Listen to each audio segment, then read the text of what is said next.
বাইতুল্লাহ শরীফে মসজিদে হারামে 123টি দেশের মধ্যে আপনাদের দোয়ায় বাংলাদেশের 18 কোটি মানুষের দোয়ায় প্রথম স্থান অধিকার করা তৌফিক দিয়েছেন। তো আল্লাহ তাআলা আমাকে এত বড় একটি নিয়ামত দিয়েছেন।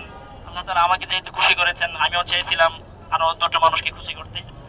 তো আমার পুরস্কার বিশেষ যে পুরস্কারগুলি দেওয়া হয়েছে, সেই পুরস্কারের কিছু অংশ আমি আমাদের যে অসহায় মানুষ, বর্তমানে অসহায় অবস্থায় কাটতেছে বন্যার্থদেরকে, তাদের এলাকায় আমি আজকে আমাদের উস্তাদকে নিয়ে যাব।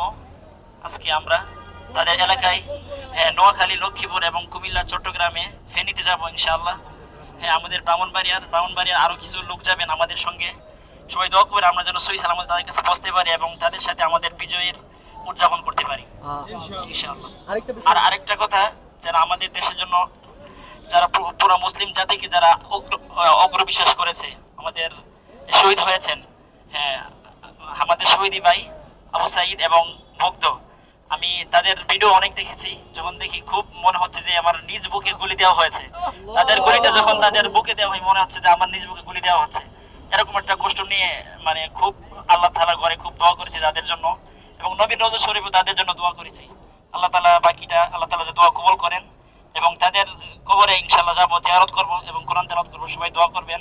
দেশের বাড়ি ব্রাহ্মণবাড়িয়া সরাইল থানা, চুন্ডা ইউনিয়ন, লোপারা গ্রাম। আমি পড়াশোনা করি শেখ নেসার আহমদ আন-নাসির পরিচালিত মার্কাজুত তাহফিজ ইন্টারন্যাশনাল মাদ্রাসা, যাত্রাবাড়ি শাখাতে, সাইনবোর্ড শাখাতে আর কি। তো আমি বড় হয়ে মদিনা ইউনিভার্সিটিতে এবং আল আজহার বিশ্ববিদ্যালয়ে পড়াশোনার করার ইচ্ছা আছে। সবাই দোয়া করবেন আল্লাহ তাআলা যেন আমাকে হক্কানি রব্বানি আলেম বানান এবং দিনের খিদমত করার তৌফিক দেন।